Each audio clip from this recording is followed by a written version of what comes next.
That's the other thing, that week in and week out doing these games, we visit with the coaches.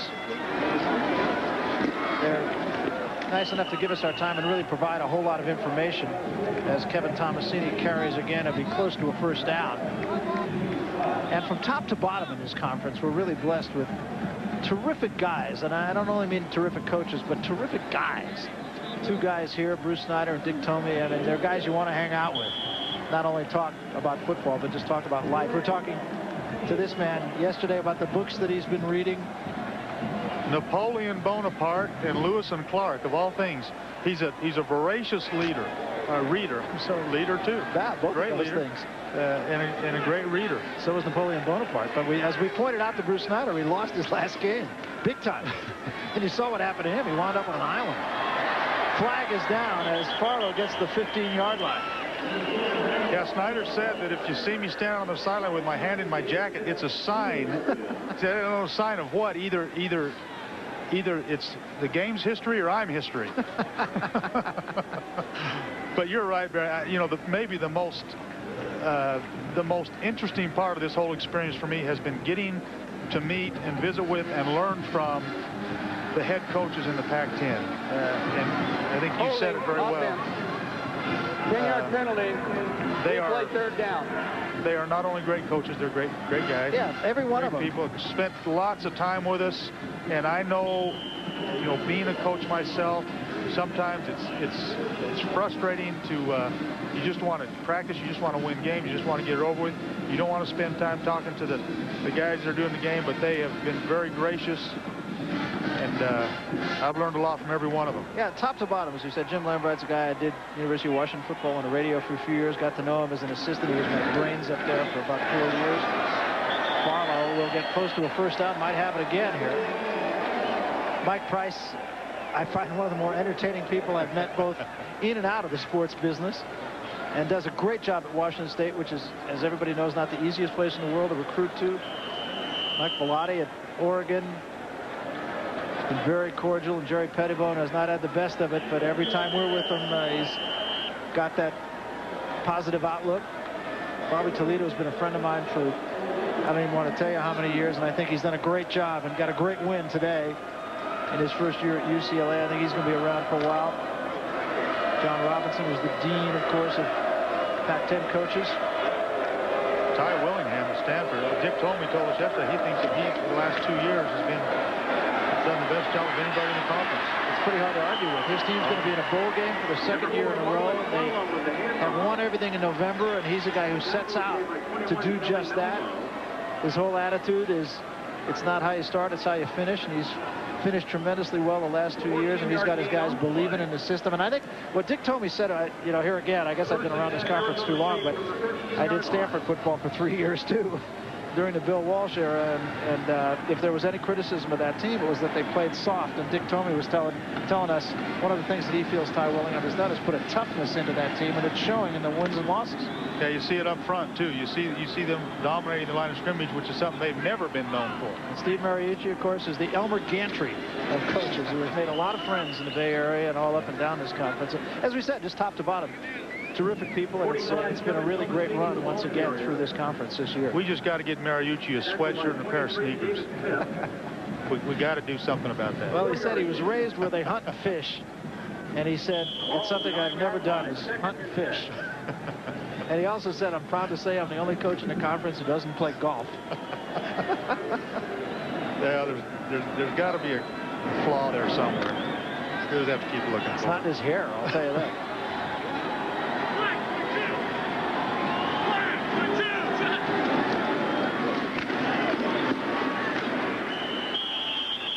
That is stopped short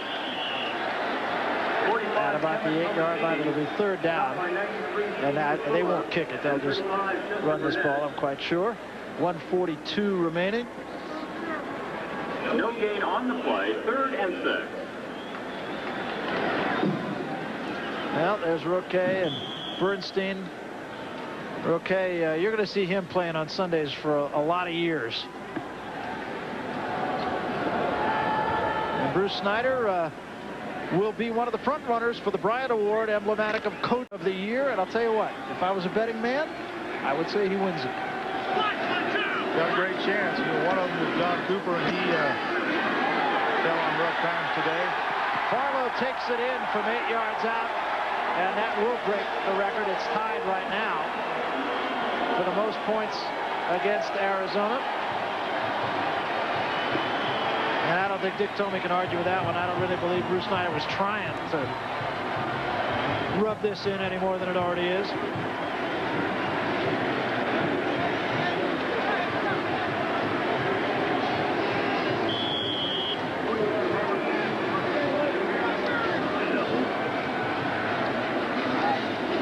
Well, Snyder's not the only one that's up for awards after this season on the Sun Devil side of the field. There are a number of players that are going to be mentioned when this season's over. 56-14.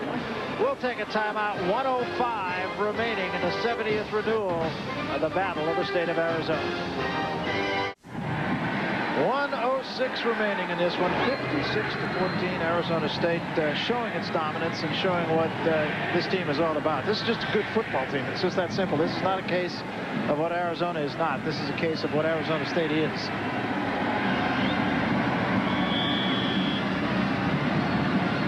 So Anderson will kick it away.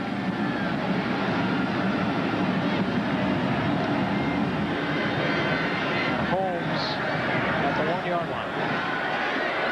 To the 10, to the 20, and gets to about the 27-yard line. So now that it's all said and done, so far as the regular season is concerned in the Pac-10, the Rose Bowl, Arizona State going for the second time in its history. Now the Cotton Bowl or the Holiday Bowl can choose any other Pac-10 team. You would suspect, of course, that Washington, who was leading Washington State the last time we saw 17-0 in the final period. We do not have a final score on that yet, but I would assume that the Cotton Bowl will probably be Washington and Northwestern. 24-10. Washington is ahead now. BYU may have a shot at that bowl as well. That's possible. They are 11-1, are they? Yes. And Stanford will go to the Sun Bowl. Scooter Sprott carries the ball on the handoff from Ryan Hessen, who is now in at quarterback. He's a senior. Well, Jake Plummer looking at the Johnny Unitas, Davey O'Brien Heisman Trophy awards. He's up for 3 of them. Scott Vondrahe is up for the Butkus Award.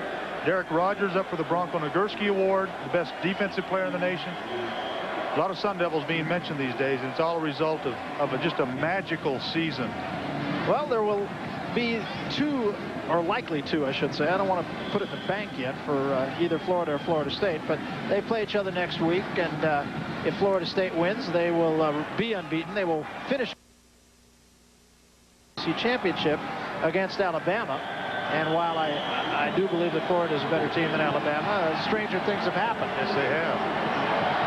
Well, I believe it's the closest Arizona State's ever been to a national championship, and I think they have a legitimate shot at it. And this one is in the books.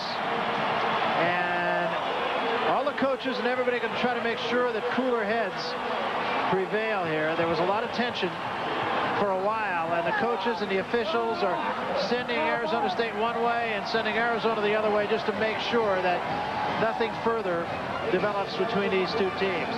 Arizona State wins it, and Dick Tomey is being a little bit mouthy, I think, with Bruce Snyder. I believe. I don't want to pretend to know exactly what's happening. Well, they go off arm in arm, so I'm going to assume that there is no bad blood between these two fine coaches. We're coming back. So the Arizona State Sun Devils come here and beat up on the home team. They win it 56-14. Our Power Bar player of the game, and you could have pointed to any one of a number of players. We pointed to Jeff Polk. Polk, number 44, the fullback, really an unsung hero.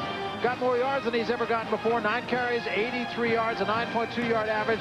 Key blocks on all 3 of Terry Battle's touchdowns. But you could have pointed to Battle. You probably could have pointed to Plummer. You could have pointed to Keith Poole. He had 2 touchdowns. Defensively, Smith, I thought the linebacker had an outstanding game. Mitchell Friedman had an outstanding game. You could point to any one of a number of heroes in this victory for Arizona State. So once more,